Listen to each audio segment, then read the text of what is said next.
Okay, taken a long journey so far. I've gone through almost 2 full years of church history with a ton of documents. And now we come to 1841, and we're going to start 1841 on New Year's Day with a license given to somebody by the name of John Wood. Wood, one of those guys. Anyway, then we get a meeting and a discourse on the 5th of January where Joseph felt chided by God for having his head measured in a phrenology chart, and that matter is eternal. So apparently Joseph Smith kind of was like, yeah, I think that phrenology thing was a bunch of garbage and I shouldn't have done it. That was in our last part of this episode, so I thought that was kind of fun. He's sort of repented himself of having his head measured and his personality checked. Anyway, we also get some stuff about the Earth being organized from previously existing materials. So it is not ex nihilo. We feel that sort of the god or gods, as you would say, like they gathered up all these materials and formed an Earth. That's a teaching that we have in our temples, actually, is that they will go down and sort of gather up the materials that they need and create an Earth. We also get this from William Clayton's version of the discourse describing the Apostle Paul. This is very interesting. He is about 5 foot high, very dark hair, dark complexion, dark skin, large Roman nose, sharp face, small black eyes penetrating as eternity, round shoulders, a whining voice, except when elevated, and that it almost resembles the roaring of a lion. He was a good orator, but Dr. Bennett is a superior orator, and like Paul, is active and diligent, always employing himself and doing good to his fellow men. So, I guess a compliment to John C. Bennett, and also a remarkably detailed description of the Apostle Paul. And so, of course, you can let your mind go with that. Did he ever meet the Apostle Paul in some way? We don't know for sure. Anyway. We get a few meetings and documents, bonds, notes. We get a proclamation to the saints abroad, once again sharing some updates, talking about a Nauvoo temple project, and the missionaries were encouraged to have those who can build up and set up Nauvoo to immigrate first, so they can have some structure in place for the rest of the saints when they come. So it wasn't just like, hey, oh, you're converted, all right, get on this boat and Maid of Iowa, let's head off. No. What they said was, how about we send people who know how to drain a swamp or build a home or, I don't know, maybe shoe a horse, who knows. But anyway, like send those people first so that we can get things set so that we're not a mess. So after this, we get an account of a meeting. William McIntyre shared this about the power of having a physical body. So it says here, Joseph said that before foundation of the earth in the Grand Council, that the spirits of all men were subject to oppression, and the express purpose of God giving it a tabernacle was to arm it against the power of darkness. For instance, Jesus said, "Get behind me, Satan." Also, the apostles said, "Resist the devil, and he will flee from you." So apparently Joseph Smith is using those scriptures to say that having a physical body is actually a defense or gives you power over Satan and evil forces. So this is something that I think is very freely taught today. I'd be curious. I haven't seen much else on this besides quotes like this, but that's where it comes from. And now we get to section 124. So this is the last portion of our episode today. My goodness, of course, it is really big. It is a 145 verses as it stands today. So it is the longest section of the Doctrine and Covenants to this day, at least by verse count. All right, so let's get a paper's introduction to this. The earliest copy is in the Book of the Law of the Lord, and that handwriting is Robert B. Thompson. It is 13 pages long in this book, and the handwriting is pretty nice, so this is long. We also get a copy found in the Times and Seasons. Another is found in Wilford Woodruff's Book of Revelations, written in his own hand. Then we get George Walker's copy, so we get a first, third, and fourth copy of this. The first one is on 16 loose pages. Gorgeous handwriting, by the way. I keep saying that, but it really is beautiful handwriting. The second looks the same, except you got some folds in the pages, and the fourth looks different, pages, folds, and such. And so they are kind of different, but there were 4 copies. We only have 3 of them. made by George Walker's beautiful handwriting. It also shows up in the 1844 Doctrine and Covenants, but we obviously don't get it in the 1835. It is in the manuscript history of the church, and that's all the contemporary copies that you get. The earliest copy for the circumstantial introductions to this, the earliest copy says this: a revelation given to Joseph Smith, January 19th, 1841. That's all you get. Times and Seasons gives us this: extracts from a revelation given to Joseph Smith Jr., January 19th, 1841. Wilford Woodruff writes down this: a revelation given to Joseph Smith, Nauvoo, January 19th, 1841. All of George Walker's copy have the same introduction as the Book of the Law of the Lord. So the manuscript history, and if you're following along with that, we are now in History of the Church, Volume 4. It says, Tuesday, 19, Elder Amos Fielding was baptized 29 at Newcastle, England. I received the following revelation. A little off topic, but yeah, it's okay. Modern section headings for the Doctrine and Covenants are unchanged. 1981, 2013, no differences because of the Joseph Smith Papers research, which is kind of nice. There's actually a lot of pretty clear, obviously, like when it happened and all that is all very clear. So let's get into the historical introduction from our friend Volume 7 of the Joseph Smith Papers, which we are just concluding here. It says, on the 19th of January, 1841, Joseph Smith dictated a revelation in Nauvoo, Illinois, designating the city as the new gathering place for the Latter-day Saints. The revelation initially addressed Joseph Smith personally, before instructing other individuals and the saints generally. Over the coming years, the lengthy revelation would function as a sort of sacred charter for the saints in Nauvoo in much of the same way as the recently passed Act to incorporate the city served as a secular charter. So kind of a proof that, kind of like with independence, like this is the place by revelation. Furthermore, we get the timing and content of the January revelation came after a series of efforts over the preceding months to seek incorporation of both the city and church from the Illinois legislature, which I have already shared. And this was intended to be permanent. So meaning that they weren't like going to build up Nauvoo and just like ditch it. Like this was going to be a permanent place, even though it was not the center place. So it says this: the revelation stated that Nauvoo was to be a cornerstone of Zion, or a stake of Zion, but not Zion itself. The city was not intended to be merely a temporary refuge either, as indicated by the revelation's commandment to build a temple there. The revelation directed that a proclamation be written to the kings of the world, inviting them to come to Nauvoo with your gold and your silver to the help of my people. The proclamation's prescribed contents, references to the glory of Zion, and the invitation to leaders of the earth to come bearing gold, silver, and other precious materials, along with other elements of the revelation regarding the welcoming of visitors to the city, directly echoes the prophetic language in Isaiah chapters 60 and 62. So there's some quotation of scripture in all of this, of course. Then we talk about the Nauvoo house, and this is a whole thing. I don't think ever built, but it says, in order to have somewhere to host the anticipated distinguished visitors, the weary traveler, or anyone coming to Nauvoo to contemplate the word of the Lord, the revelation directed that a boarding house be built.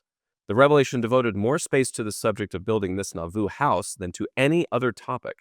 Because Joseph Smith and Emma Smith were to donate the land on which the hotel would be built, the Smith family was to live there and serve as the hosts, a role in which Joseph Smith and Emma had been serving since their arrival in the area, sort of de facto. They were taking in a lot of people, and they always did. So this also turns a very interesting corner in how the church operates. The temple is now the only approved place for some of the ordinances of the gospel.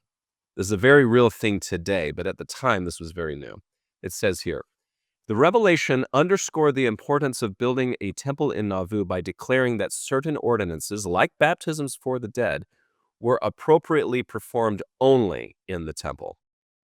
And this was very widely circulated. This revelation was very widely circulated. It says, one of the few revelations from the Illinois period to be later canonized by the church, the 19 of January revelation, served as divine direction for the saints for the duration of their time in Nauvoo. Mayor John C. Bennett read it at the General Conference of the Church in Nauvoo on April 7th, 1841. The text was published in the 1st of June issue of the church's Nauvoo newspaper, Times and Seasons, as well as in the September 1841 issue of the Latter-day Saints Millennial Star, printed in Manchester, England.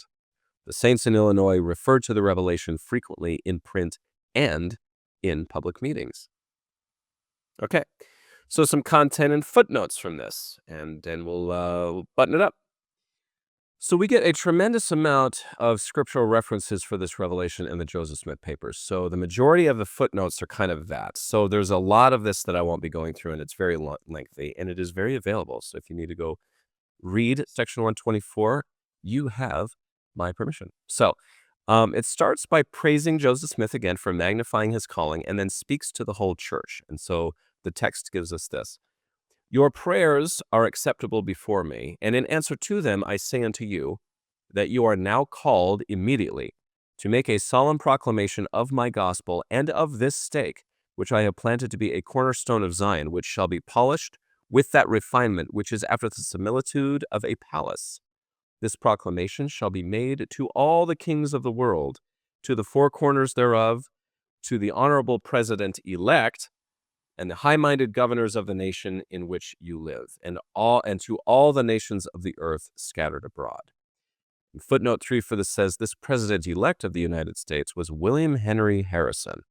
Note the word honorable there, because Joseph was not really a fan of Martin Van Buren, now was he? No, anyway.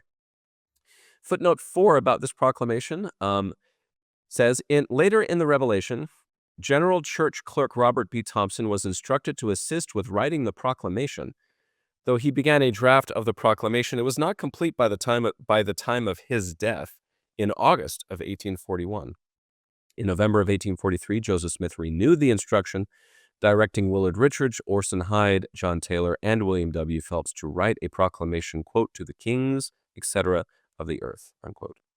The proclamation was not published prior to Joseph Smith's death and was eventually written by Parley P. Pratt and published in 1845 as Proclamation of the 12 Apostles of the Church of Jesus Christ of Latter-day Saints, to all the kings of the world, to the President of the United States of America, to the governors of the several states, and to the rulers and people of all nations. The text then gives us this.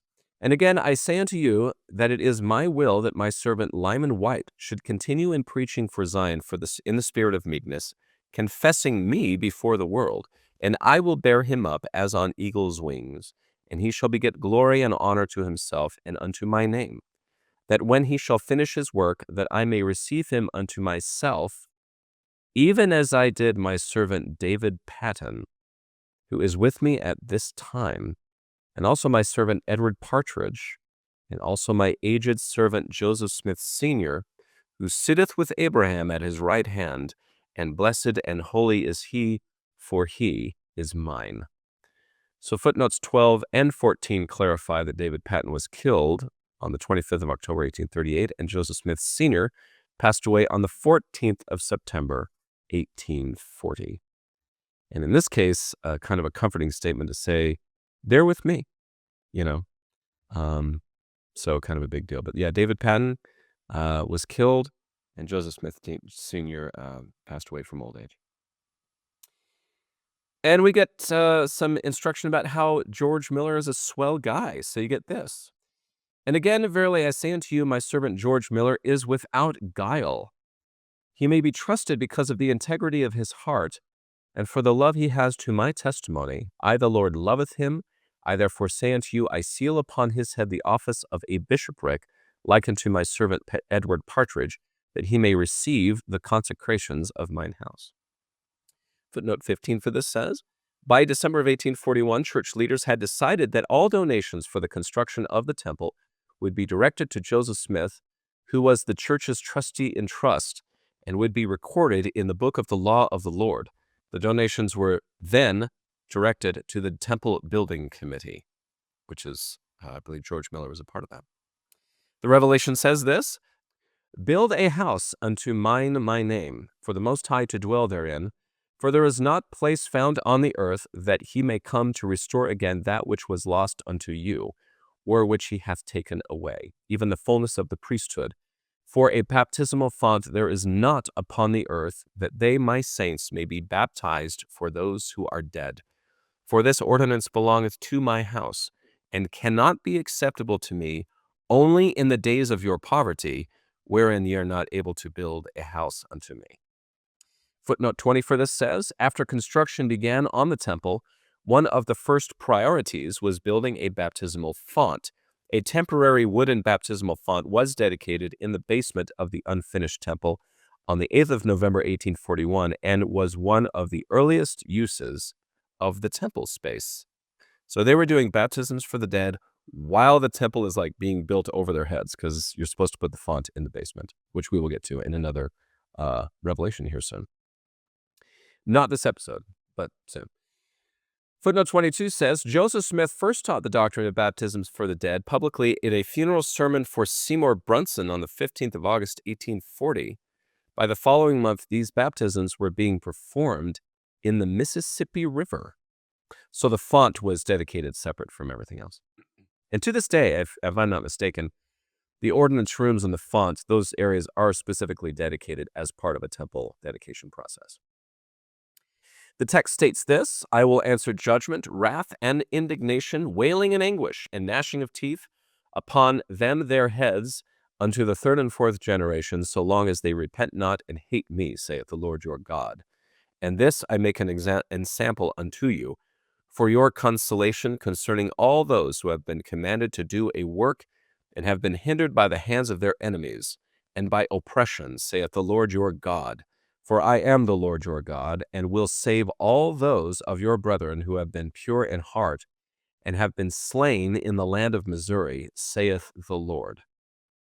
Footnote 30 for this says, earlier revelations dealing with the saints' troubles in Missouri also declared that God would unleash divine judgments against the saints' enemies unto the third and fourth generations.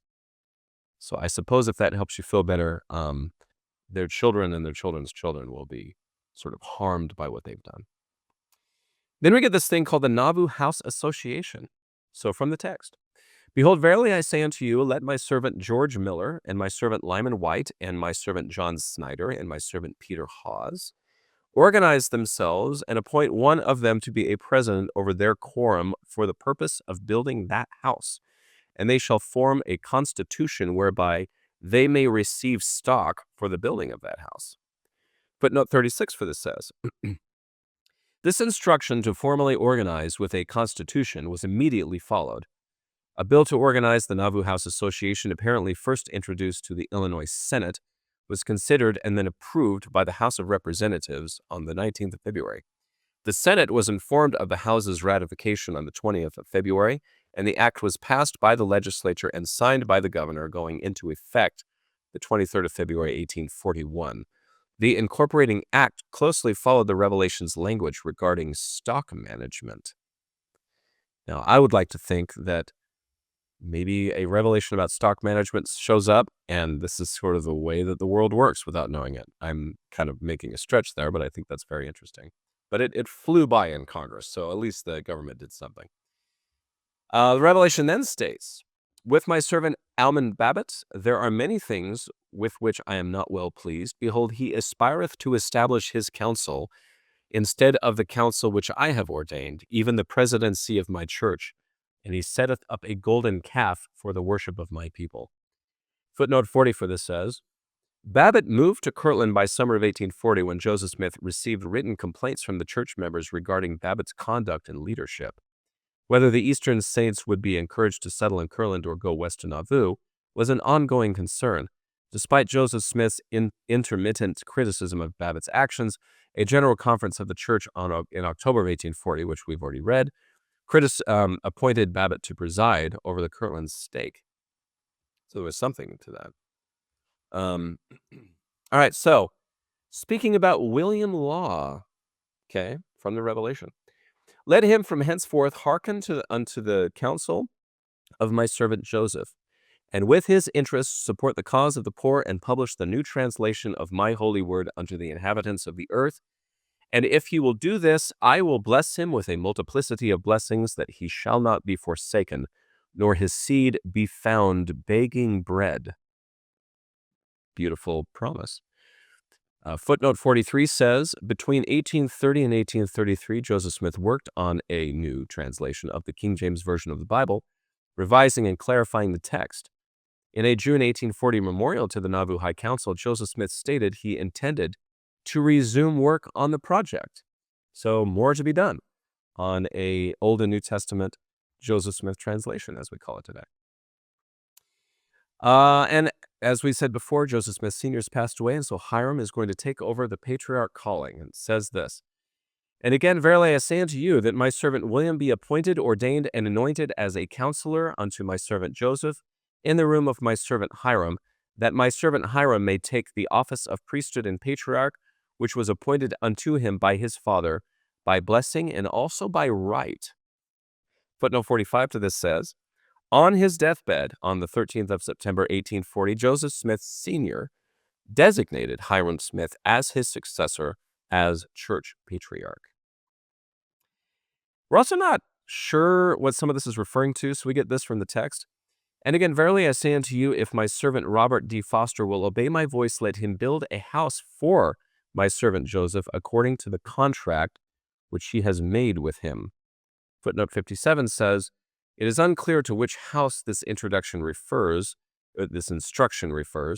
whether it was an alternative residence for Joseph Smith and his family that was never built, or an earlier iteration of the project that became the Nauvoo House. No pre-existing contract with Foster has been located. The revelation continues, "Verily I say unto you, I now give unto you the offices belonging to my priesthood, that ye may hold the keys thereof, even the priesthood which is after the order of Melchizedek, which is after the order of my only begotten Son." Footnote 59 for this says, Joseph Smith had earlier prepared an instruction on priesthood, outlining the duties and functions of different offices of the Melchizedek and Aaronic priesthoods.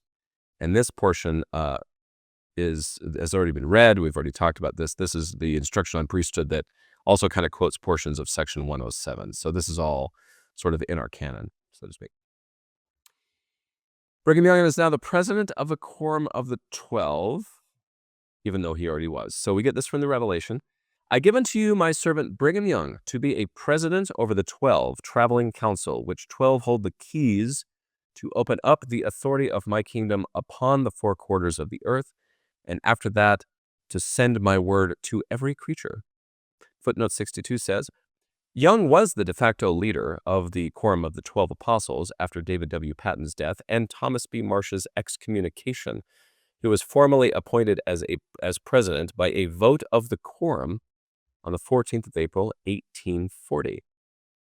And this means the president of, well, as we now have it, like when a prophet passes away, Russell M. Nelson just passed away, the president of the Quorum of the 12 is the sort of de facto leader and usually becomes the president of the church. I'm assuming that maybe if there was unworthiness there, he wouldn't be, but the quorum will designate, and then that person becomes the prophet, which in this case will be Dallin H. Oaks. The Revelation also gives, "Seymour Brunson I have taken unto myself.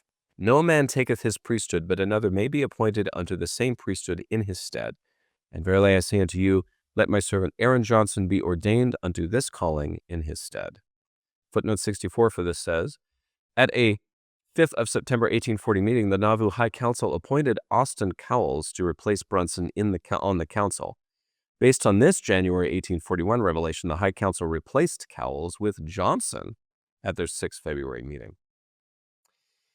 And then the very last thing we get for today is that William Marks, we talked about this guy, is the new stake president. And again, I say, give unto you Samuel Rolfe and his counselors for priests, and the president of the teachers and his counselors, and also the president of the deacon and his counselors, and also the president of the stake and his counselors. So footnote 69 says, William Marks was president of the Nauvoo stake.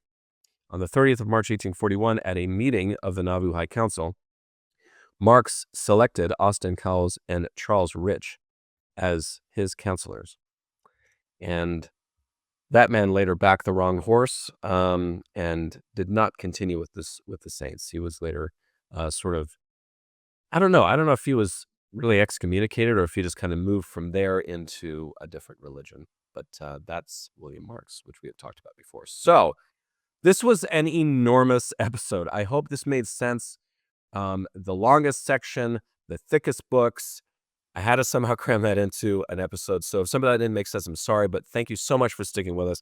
This is a really, really major episode, and we're kind of coming to the end of the project. I believe there's about 4 more episodes, the way that I'm thinking of structuring these things. So stick with us. And when that's done, that's the end of the Joseph Smith papers and the end of our podcast. So stick with us over the next month and or the next 4 episodes rather, and we will see you next time on Filling in the History.